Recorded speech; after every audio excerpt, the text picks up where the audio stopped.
पिछले पार्ट में हमने देखा कि क्रोम डंजन में 3 लोगों को देखता है और जब वो ध्यान से देखता है तो उसे पता चलता है कि उन लोगों में उसकी बहन कमाइला भी है। और फिर कमाइला उसे नोटिस कर लेती है और उस पर अपने आइस मैजिक से हमला करती है, जिससे क्रोम के हाथ में चोट लग जाती है। तो क्रोम जल्दी से वहां से निकलने के बारे में सोचता है, पर उनके साथ आया लड़का डैरन भी उस पर अपनी फायर स्वॉर्ड से अटैक कर देता है और क्रोम बचने के लिए उसके ऊपर वापस से काउंटर अटैक करता है। और जब कमाइला और लीना डैरन को संभालने आती है तो वो मौका देखकर वहां से भागने लगता है, लेकिन कमाइला अपने आइस मैजिक से उसे वहीं रोक देती है और क्रोम के पैर को घायल करके उसे वहीं गिरा देती है और फिर अपने आइस मैजिक से एक त्रिशूल सा बनाकर उस पर गिराने वाली होती है, जिसे देखकर क्रोम भी बहुत घबराया हुआ होता है। इस पार्ट की शुरुआत में हम देखते हैं कि कमाइला क्रोम पर अटैक करने ही वाली होती है, तो क्रोम सोचता है क्या आज मैं अपनी बहन के हाथों मरने वाला हूँ,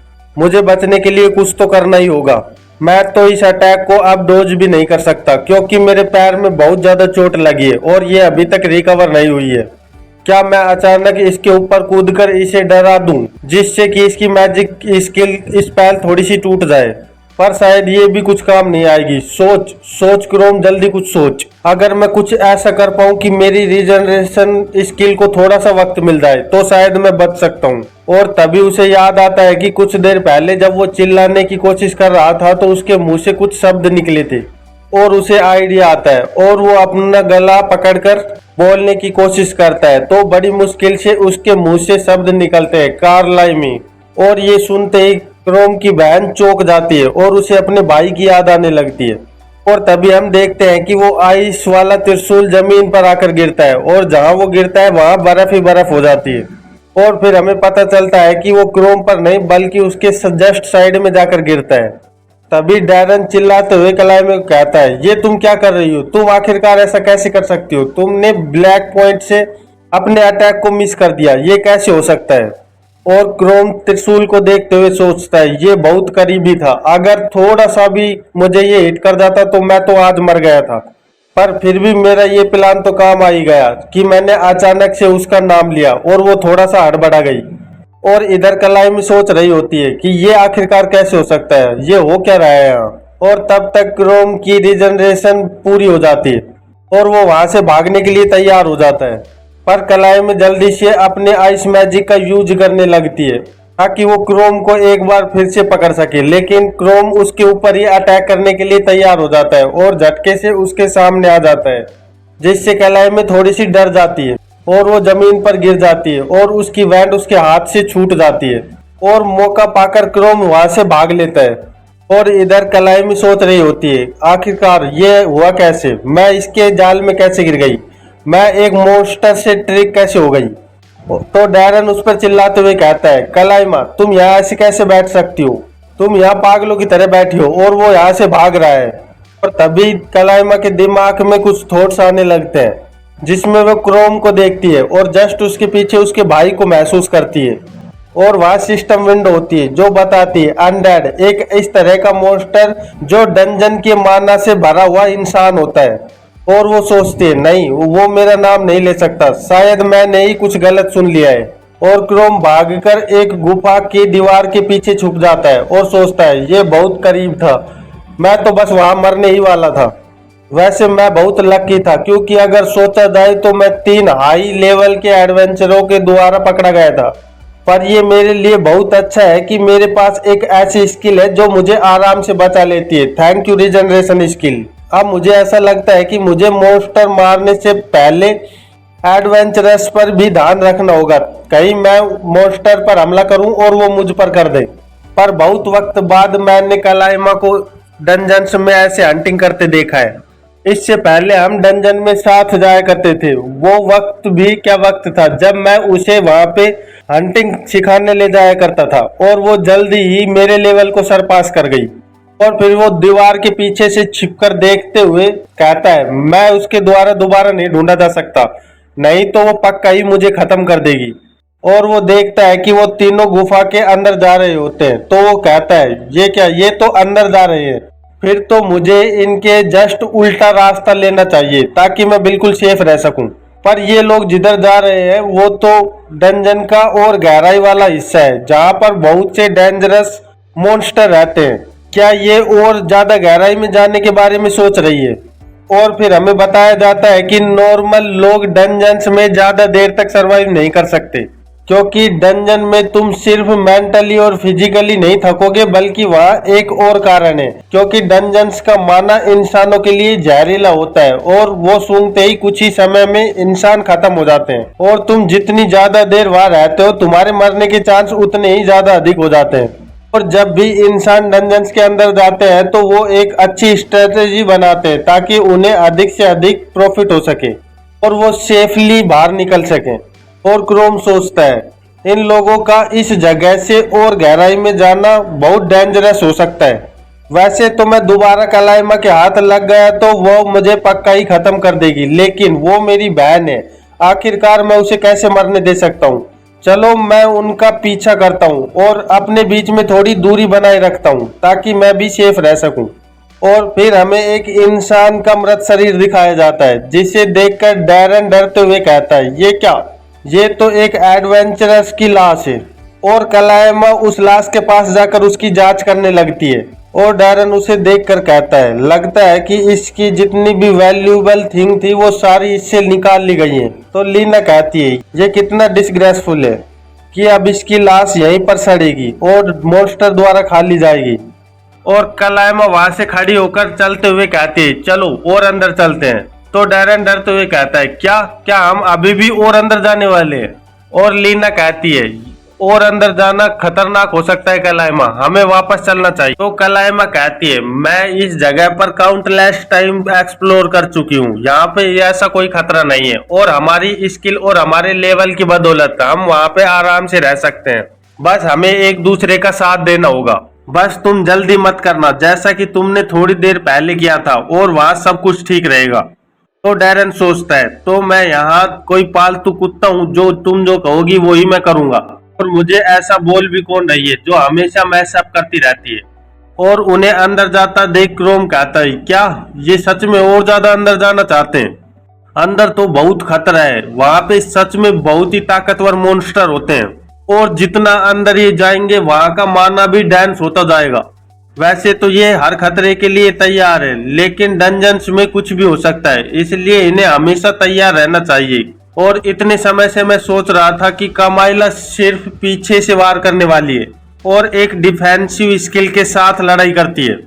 आखिरकार इसे इतने अंदर जाने की क्या जरूरत पड़ रही है? ये किस बात की जल्दी कर रही है?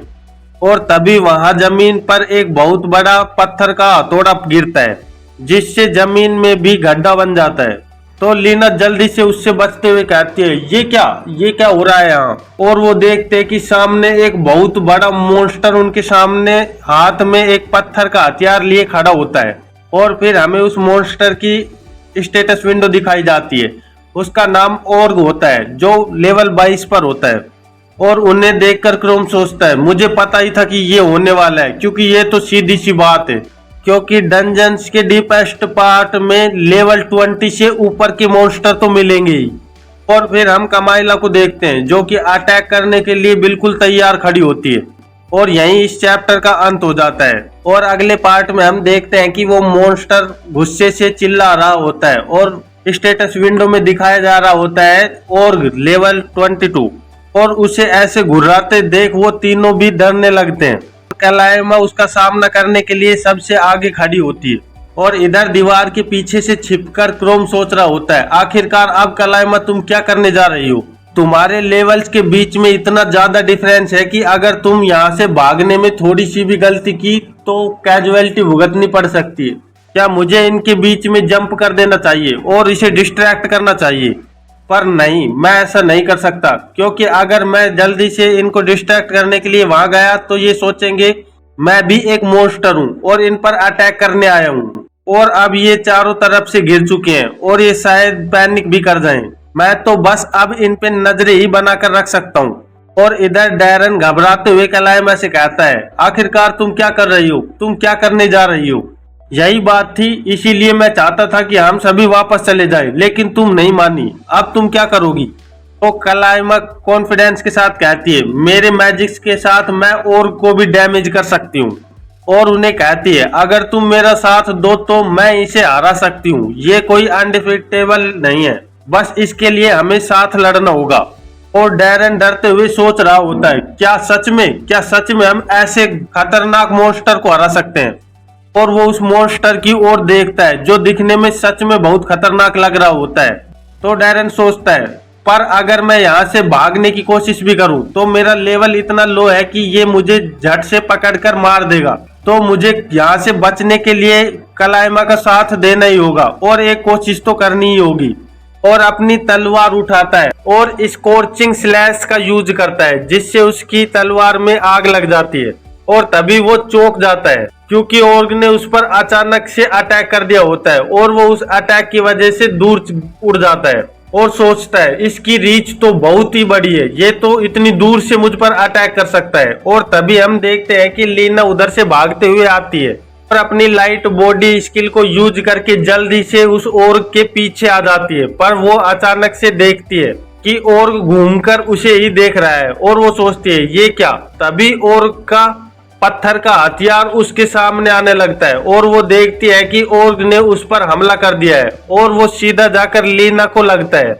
लीना को चोट लगते ही डैरेन जोर से चिल्लाता है लीना क्या हुआ, कहीं तुम्हें चोट तो नहीं लगी है, तुम ठीक तो हो ना।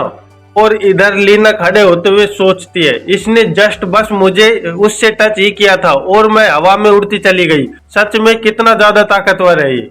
और फिर कलाइमा अपने आइस मैजिक का यूज करती है और उस आइस मैजिक से आइस एरो निकालने लगती है। फिर वो आइस एरो उस ऑर्ग की ओर बढ़ते हैं तो एक आइस स्पेयर को ऑर्ग अपने हथियार से रोक लेता है और फिर हम देखते हैं कि दूसरा स्पेयर उसके पेट पर जाकर लगता है। तो ऑर्ग उस आइस एरो को पकड़ लेता है और उसे अपनी मुट्ठी में बंद करके फोड़ देता है। ये देखकर कलाइमा भी घबरा जाती है और सोचती है ये सच में बहुत टफ है, मैं इसे अपनी आइस एरो से नहीं हरा सकती। और ये सब छिपकर क्रोम देख रहा होता है तो वो सोचता है ये सब कुछ अच्छा नहीं लग रहा है, इनके पास वैसे ही इतने लेवल नहीं है और इनका कोऑर्डिनेशन भी खराब लग रहा है। आखिरकार क्यों इतने कमजोर लोगों की पार्टी डंजन्स में इतने अंदर तक आ जाती है। और इधर कलाइमा खड़ी खड़ी सोच रही होती है अब मुझे क्या करना चाहिए। तभी वो सोचती है मेरे पास अब और कोई चॉइस नहीं है, अब मुझे अपने सबसे पावरफुल स्किल आइस लैंस का यूज करना होगा। वैसे तो मुझे नहीं लगता कि मैं इससे भी इसको एक ही झटके में हरा सकती हूँ, लेकिन मैं श्योर हूँ कि मैं कोई ना कोई रास्ता तो ढूंढ ही लूंगी। लेकिन मुझे ऐसा करने के लिए पहले थोड़ा सा समय की जरूरत होगी क्योंकि इस स्पेल को यूज करने के लिए टाइम लगता है। मुझे जरूरत है कि ये दोनों मिलकर मेरे लिए एक ऐसी अपॉर्चुनिटी बनाएं कि मैं अपने आइस लैंस का यूज कर पाऊँ। और इधर डैरेन सोच रहा होता है इन सब का अब यहाँ कोई यूज नहीं है क्योंकि हम इतने ज्यादा हाई लेवल नहीं है कि हम इसे हरा सके। हमारे पास स्पीड पावर और मैजिक की बहुत कमी है। और घबराते हुए सोचता है अगर यह सही चलता रहा तो मैं पक्का ही यहाँ आज मारा जाऊंगा। और तभी कलाइमा डैरेन और लीना से कहती है इस पर जल्दी से अटैक करो और इसकी अटेंशन को अपनी ओर ले लो क्योंकि अगर हमने इस फाइट को और ज्यादा लंबी खींची तो हमारे पास जीतने का कोई चांस नहीं रहेगा। और मन में सोचती है मैं ऐसी जगह पर तो बिल्कुल भी नहीं मर सकती, हमारे पास एक चांस तो है ही, हम अभी भी जीत सकते हैं। और डैरेन घबराते हुए सोचता है क्या ये हमें इस खतरनाक मॉन्स्टर पर अटैक करने के लिए कह रही है। इसके लिए ऐसा कहना बहुत आसान है क्योंकि ये तो सेफ बिल्कुल पीछे खड़ी है और हमें बलि का बकरा बनाना चाहती है। और अगर मैं यहाँ से भागने की कोशिश करूँ तो ऑर्ग मुझे तुरंत ही पकड़ लेगा क्योंकि मेरा लेवल इतना लो जो है। मेरे पास अब और कोई चॉइस नहीं है, मुझे कलाइमा की बात सुननी ही होगी। और तभी उसके दिमाग में एक आइडिया आता है और वो खुश होता है और धीरे से बोलता है लीना। तो लीना उसकी आवाज सुनकर सोचती है क्या हुआ, आखिरकार ये क्या करना चाहता है। और तभी डैरेन लीना के पास आ जाता है और लीना के कान में कुछ बताने लगता है। और इधर क्रोम उनको ये करते हुए देख लेता है और मन में सोचता है आखिरकार ये लोग करना क्या चाहते हैं। और हम देखते हैं कि वो ऑर्ग लीना पर अटैक कर देता है लेकिन वो अपनी लाइट बॉडी की वजह से इधर उधर डोज करते हुए बच जाती है और बार बार उसके अटैक को डोज करती रहती है। तो कलाइमा सोचती है वैसे तो मैं चाहती थी कि ये उसे मेरे थोड़ा सा पास लेकर आ जाए, लेकिन ये मुझे इम्पॉसिबल लग रहा है क्योंकि ये थोड़ा डरे हुए हैं। अब मेरे पास और कोई रास्ता नहीं है, अब तो मुझे रिस्क लेना ही होगा कि मैं इस आइलैंड्स को इस पर सीधे हिट कर पाऊं। और अपनी आइसलैंड्स फॉर्मेशन बनाने लगती है और तभी डैरन लीना की ओर देखकर कहता है अभी। और लीना शायद उसके इशारे को समझ जाती है और डैरन जल्दी से लीना के पास भागता है। तो लीना जल्दी से अपनी लाइट बॉडी का यूज करके कलाइमा के पीछे आ जाता है। ऐसा करते देख कलाइमा घबरा जाती है और वो झटके से पीछे मुड़कर कहती है तुम लोग आखिरकार तुम लोग कर क्या रहे हो। तो लीना कहती है हमारे बारे में कुछ गलत मत समझना कलाइमा, क्योंकि मरने से तो अच्छा है कि हम धोखा ही दे दे, इसलिए हम यहाँ से भाग रहे हैं और तुम्हें भी अगर बचना है तो यहाँ से निकल लो। और उन्हें ऐसा करते देख क्रोम को भी गुस्सा आने लगता है और वो कहता है ये बास्टर्ड इतने ज्यादा क्रिटिकल मोमेंट पर ये कलाइमा को अबेंडन करना चाहते हैं। और इधर कलाइमा अपने अटैक के लिए बिल्कुल रेडी हो जाती है और इधर से ओर्ग भी अपना अटैक करने को तैयार होता है। पर तभी कलाइमा अपने आइसलैंड फॉर्मेशन से बड़ा सा त्रिशूल निकाल लेती है, जिसे देखकर ओर्ग भी घबरा जाता है और वहां बहुत सी बर्फ बन जाती है। और फिर कलाइमा का बर्फ का त्रिशूल सीधे जाकर ओर्ग को लगते हुए आगे निकल जाता है, जिससे ओर्ग का एक हाथ कट जाता है। और अपना हाथ कटने से ओर्ग और बहुत ज्यादा गुस्से में आ जाता है। तो कलाइमा घबराते हुए सोचती है क्या ये तो लग गया। पर तभी ओर्ग अपने हथियार से कलाइमा पर अटैक कर देता है और कलाइमा एक ही अटैक में जमीन पर जाकर गिरती है। पर ओर्ग और ज्यादा गुस्से में आ जाता है और वो जोर जोर से चिल्लाने लगता है और कलाइमा को बिल्कुल मारने पर उतारू हो जाता है। ये देखकर क्रोम भागते हुए अंदर आने लगता है और जोर जोर से चिल्लाता है कलाइमा। और इधर डैरन कह रहा होता है ये सब तुम्हारी गलती है क्योंकि ये तुमने शुरुआत की थी। वो तुम ही थी जो एक छोटे से नोटिस पर इतने ज्यादा गहराई में जाना चाहती थी। मेरा मतलब है इस चीज से क्या होगा। तुम तो अपने भाई को ढूंढना चाहती थी जो कि डंजन्स में डिसअपियर हो गया था। ये तो सीधी सी बात है कि एक लो रैंक एडवेंचरर अगर डंजन में डिसअपियर हो गया है तो इसका सीधा सा मतलब है कि वो डंजन्स के माना की वजह से मर चुका है या फिर उसे कोई मॉन्स्टर खा गया है। ये सब सुनकर क्रोम चौंक जाता है और वो कहता है क्या ये मुझे ढूंढने आई थी। और तभी वो देखता है कि ओर्ग कलाइमा पर अटैक करने वाला होता है और कलाइमा बेहोश होते होते कहती है आखिरकार तुम इतने ज्यादा केयरलेस कैसे हो सकते हो। अगर तुम इतने वीक हो तो तुम रुक क्यों नहीं जाते, तुम कहाँ चले गए, तुम सच में एक इडियट भाई हो। और फिर कलाइमा बेहोश हो जाती है और हम देखते हैं कि ओर्ग का हथियार बस उस पर लगने ही वाला होता है कि तभी क्रोम आता है और अपनी पूरी ताकत से ओर्ग को एक घूसा मारता है, जिससे ओर्ग को कुछ ज्यादा फर्क नहीं पड़ता और उसे गुस्सा आने लगता है। और इधर क्रोम खड़े होकर सोच रहा होता है कलाइमा आई एम सॉरी कि मैं इतने समय से तुमसे छिपा हुआ था, मुझे नहीं पता था कि तुम मेरी इतनी चिंता करती हो। और हम देखते हैं कि कलाइमा वहाँ बेहोश पड़ी होती है। तो क्रोम कहता है अब मैं तेरा अपोनेंट हूँ, आ मेरे साथ लड़, मैं तुझे जान से मार दूंगा। तेरी हिम्मत कैसे हुई जो तूने मेरी बहन को टच किया। और इसी के साथ इस पार्ट का अंत हो जाता है। तो फिर मिलते हैं एक नए पार्ट में, तब तक के लिए बाय बाय।